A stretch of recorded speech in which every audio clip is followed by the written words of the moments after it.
Hello दोस्तों। तो फिर से आपके लिए एक हॉन्टेड स्टोरी लेके आ चुका हूँ। इस हॉन्टेड स्टोरी का नाम है भूतिया बस। तो इस कहानी को स्टार्ट करने से पहले मैं चाहूँगा कि आप मेरे चैनल को सब्सक्राइब करें। चलिए कहानी को स्टार्ट करते हैं। जुगनू बहुत दुबला पतला एक नंबर का कंजूस और लालची व्यक्ति था। वो अपने परिवार के साथ रहता था।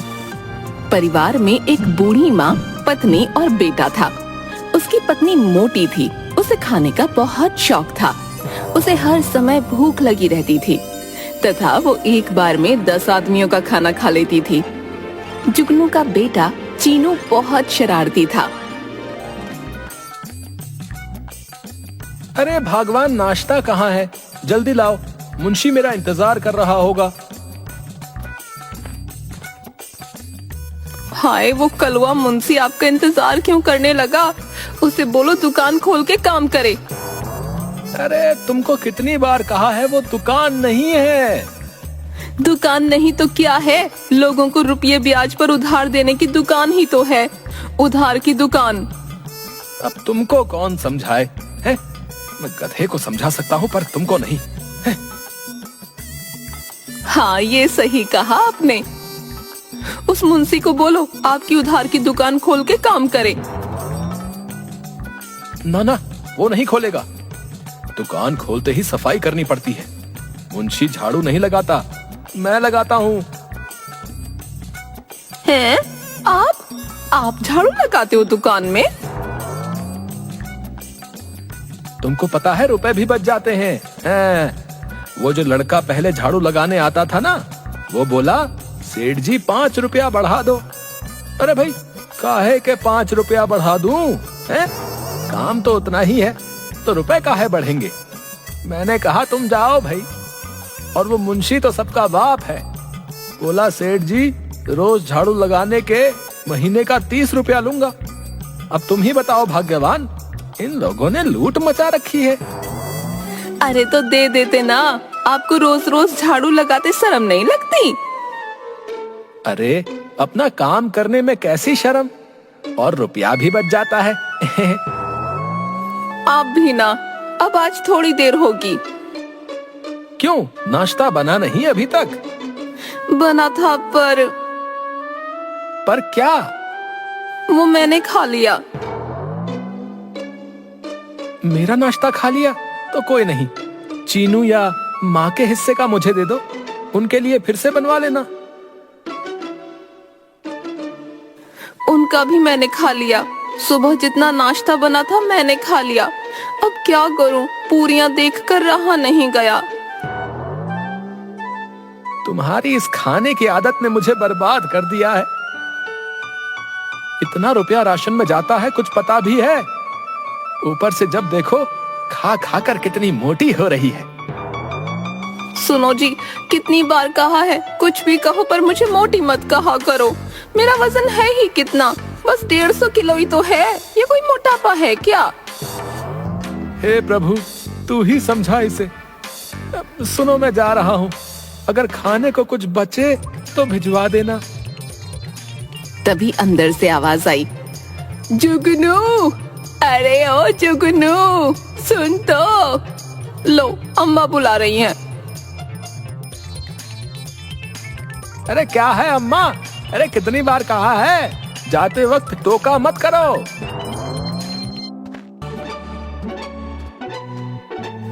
बेटा, मैंने कब टोका? टोकती तो ये मुटल्ली है। बबली ने माँ को घूर कर देखा। ऐसे क्या घूर रही है? माँ इसे छोड़ो, बोलो क्या काम है? बेटा, मैंने रात को सपने में तेरी दादी को देखा। वो बोली कि उसको गंगा घाट जाना है। अब बेटा, उसको गए तो 20 बरस हो गए। ऐसा कर, तू गंगा जी के दर्शन करा। और हाँ, इस मुटल्ली और चीनू को भी ले जाइयो। अरे माँ, गंगा जी यहाँ थोड़े ही है। अरे उसके लिए काशी जाना पड़ेगा, काशी। हाँ तो जाना। और सुन, मैंने तो कह दिया, तेरी कंजूसी यहाँ ना चलेगी। अगर नहीं गया तो सबको इस घर से निकाल दूंगी, समझा? कहाँ फंसा रही हो मेरी माँ? मैं और बेटा तो सही है, लेकिन इसका तो किराया भी 4 के बराबर लगेगा। अब आपकी खैर नहीं। अच्छा माँ, अभी जाता हूँ, दुकान का काम निपटा कर आता हूँ।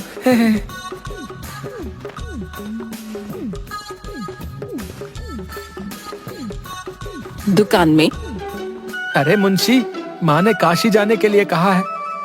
तू मेरी, चीनू और उसकी माँ तीनों की रेलगाड़ी की टिकट का हिसाब लगाकर कुल कितना खर्चा होगा ये बता। मुंशी हिसाब करने लगा। कुछ देर बाद उसने एक पर्चा जुगनू को दिया। उसे पढ़कर वो उछल पड़ा। 1000 रुपया का एक आदमी की टिकट, रहने खाने का अलग खर्चा। हाँ सेठ जी, काशी यहाँ थोड़े ही है, बहुत दूर है। आप बोलो तो एक सलाह दूं। सेठ जी, ये रेलगाड़ी का चक्कर छोड़ो, बहुत महंगा हो जाएगा। आप बस से चले जाओ, बस का टिकट सस्ता भी है और शाम वाली बस का और भी सस्ता है। मुंशी, तुम सच कह रहे हो? हाँ सेठ जी, मैंने सब पता कर लिया है, सब बढ़िया से हो जाएगा और खर्चा भी कम।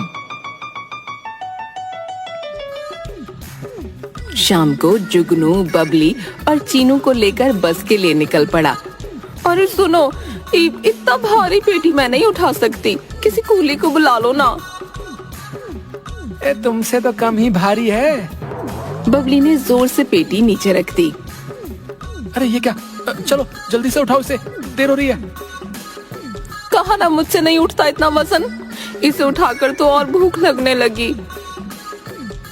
तुम भी ना, अरे कहीं इतना भारी है? कोई 25-30 किलो होगा बस। तो आप खुद ही उठा लो ना। जुगनू ने पेटी उठाने की कोशिश की तो वो खुद ही गिर गया।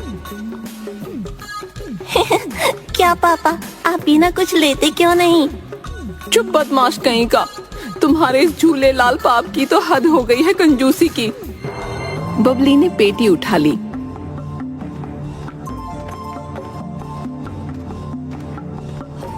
तीनों स्टैंड पर पहुंचे तो वहां बहुत भीड़ थी।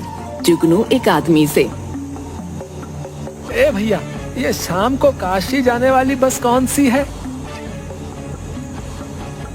देखो भैया, ऐसा है, शाम की कोई बस नहीं है, ठीक है? वो सामने वाली बस अभी आधा घंटे में चलने वाली है, ठीक है? बस के पास बहुत भीड़ थी। उसमें बैठने के लिए एक दूजे को लोग धक्का दे रहे थे। पापा, क्या हम इस बस में जाएंगे? अरे नाना, ई में तो खड़े होने की भी जगह नहीं है, हम ना जाएंगे इसमें। कोई ढंग की बस हो तो बताओ। तुम यहीं रुको, मैं पता करके आता हूँ। है जुगनू ने थोड़ा आगे जाकर देखा। सड़क पार एक पुरानी सी टूटी फूटी बस खड़ी थी। उसके पास बस एक आदमी खड़ा था। ओ भैया, ये बस काशी जाएगी? आदमी ने हाँ में सिर हिलाया। कब जाएगी? आदमी ने कोई जवाब नहीं दिया। ओ भाई, ये बस शाम को चलेगी ना? आदमी हाँ में सिर हिलाकर भाग गया। इतने में पहली वाली बस स्टार्ट हो गई। वो खसाखस भरी हुई थी। उसकी छत पर भी लोग बैठे थे। वो हॉर्न बजाती हुई चली गई। पूरा बस स्टैंड वीरान हो गया। अरे चलो चलो, हमारी बस वो रही सामने। हाँ, तीनों उस बस के वहाँ गए। पापा, ये बस चलती भी है? ये तो टूटी फूटी है। तुम्हें उससे क्या है? बस काशी पहुंचा दे। चलो चलो, अंदर चलो। जुगनू और चीनू अंदर चले गए, पर बबली बस के दरवाजे में फंस गई। हाय अम्मा, मर गई। अरे जी, मुझे अंदर खींचो।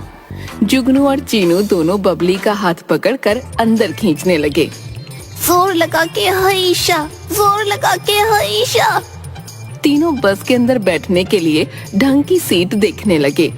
सुनो जी, ये वाली सीट बढ़िया है, यहाँ बैठेंगे। कहकर वो सीट पर बैठ गई और चीनू उसकी गोद में बैठ गया। जैसे तैसे जुगनू भी वहीं फंस कर बैठ गया। हाँ भाई, सब लोग ढंग से बैठो। ये बस कब चलेगी? बस अभी चलने वाली है। भैया ये बस तो एकदम खाली पड़ी है, कोई और सवारी नहीं आएगी क्या? नहीं नहीं, कोई और नहीं आएगा, तुम लोग आराम से बैठो। कहकर वो जोर जोर से हंसने लगा। तभी बस स्टार्ट हो गई। पूरी बस जोर जोर से हिलने लगी और जुगनू सीट से नीचे गिर गया। पापा गिर गए, पापा गिर गए। चुप बदमाश। भगवान, पूरी सीट तो तुमने घेर ली है, मैं पीछे वाली सीट पर बैठता हूँ। बस हिचकोले खाती हुई चलने लगी। सुनो, जरा संभल कर, कहीं वहाँ भी ना गिर जाना। अम्मा मैं भी अकेले सीट पर बैठूंगा, यहाँ कैसे खेलूंगा? अच्छा ऐसा कर, सामने जाके बैठ जा, मैं भी थोड़े अपने पैर फैला लूं। रात होने पर बस में अंधेरा हो गया। अरे बत्ती जलाओ। बत्ती नहीं है। फिर उसकी जोर जोर से हंसने की आवाज आई। सुनो जी, किसी होटल में बस रुकवाओ, मुझे तो बहुत भूख लग रही है। ये बस सुबह से पहले कहीं नहीं रुकेगी। फिर उसकी जोर जोर से हंसने की आवाज आई। अरे सुबह खा लेना, अभी खिड़की खोलकर आराम से सो जाओ। भूखे पेट नींद, ये बढ़िया मजाक है। तभी उसे खाने से भरी हुई हवा में नाचती थाली दिखाई दी। उसने बोलने की कोशिश की पर मुंह से आवाज नहीं निकली। बबली ने थाली पकड़ ली और सब खा गई। उसके बाद मिठाई की थाली हवा में नाचने लगी। उसे देखकर बबली की आंखें बड़ी हो गईं। उसने उस थाली को पकड़ा और सब कुछ खा गई। बस सब्जी पूरी और मिल जाए। उसके सामने सब्जी पूरी से भरी थाली प्रकट हो गई। उसने फटाफट सब खाया और एक लंबी डकार लेकर सो गई। जुगनू उंगलियों पर गिनकर हिसाब करने लगा। एक आदमी का 1000, 2 का 2, नहीं भगवान के तो बस खाने खाने का 1000 हो जाएगा। हे प्रभु, इतना खर्चा करवाओगे तो कोई लॉटरी भी लगवा दो। कहकर वो खिड़की पर सर रख कर कुछ सोचने लगा। तभी उसके कान में कुछ लगा। अरे बाबा, मच्छर भी खून चूसेगा। तभी उसके बालों पर कुछ लगा। उसने ऊपर की ओर देखा तो नोटों की गड्डियां हवा में उड़ती हुई दिखाई दी। उसने आंखें मल-मल कर देखा। ये असल के रुपए हैं। उसने दूसरी गड्डी पकड़ी तो और 10 गड्डियां हवा में नाचने लगीं। जुगनू खुशी से गिरते पड़ते पेटी के पास गया। पत्नी जोर जोर से खर्राटे लेकर सोई हुई थी। धीमे से पेटी उठाते हुए वो कांपने लगा। उसने पेटी का सारा सामान निकाल कर फेंक दिया और उसमें नोटों की गड्डियां भरने लगा। बाप रे, लॉटरी लग गई, लॉटरी। प्रभु, सच्ची में लॉटरी लगा दी। एक साथ इतना पैसा तो मेरे पुरखों ने कभी भी नहीं देखा होगा। अब मैं सोऊंगा नहीं, कहीं वो कंडक्टर का बच्चा चुरा ले गया तो वो खुद उससे चिपक कर बैठ गया। पर थोड़ी देर बाद उसे नींद आ गई। ओ मेरा कंचा मिल जा रे बाबा, मिल जा। पर नहीं मिला। ऑप्शन पर नहीं मिला। चीनू उदास होकर सीट पर लेट गया तो उसे हवा में उड़ती हुई गेंद दिखाई दी। ये कैसी गेंद है जो हवा में उड़ रही है? चीनू ने गेंद पकड़ने की कोशिश की तो हाथ लगाते ही वो 2 हो गईं। तो गेंद। उसने पकड़ने की कोशिश की पर वो और ऊपर हो गईं। बच्चों अभी बताता हूँ। उसने फटी हुई सीट पर चढ़कर गेंद पकड़ ली।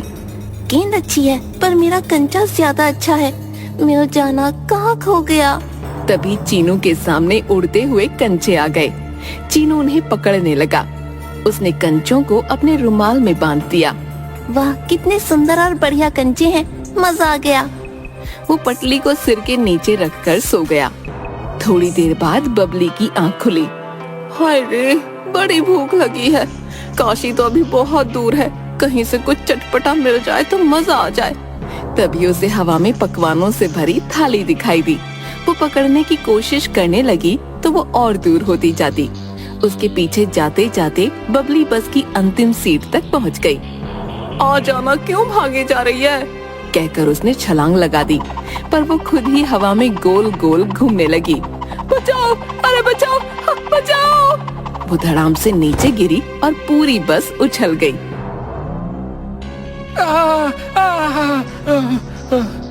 बस रुक गई। तब जीनू और जुगनू ने बबली को उठाया। इस ड्राइवर और कंडक्टर को छोड़ूंगी नहीं। उसने ड्राइवर सीट पर देखा तो वहाँ कोई नहीं था। सुनो जी, ये दोनों कहाँ गायब हो गए?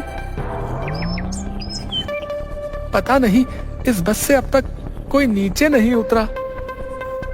उन्होंने यहाँ वहाँ देखा पर कोई नहीं था। सवेरा हो गया, लगता है काशी आ गया। चलो चलो नीचे उतरो।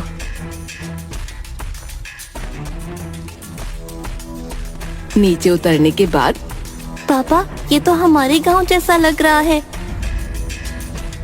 नहीं बेटा, ये काशी है। बस स्टैंड सब जगह एक सा होता है। ओ देखो, ये तो वही गांव का खीरे वाला है।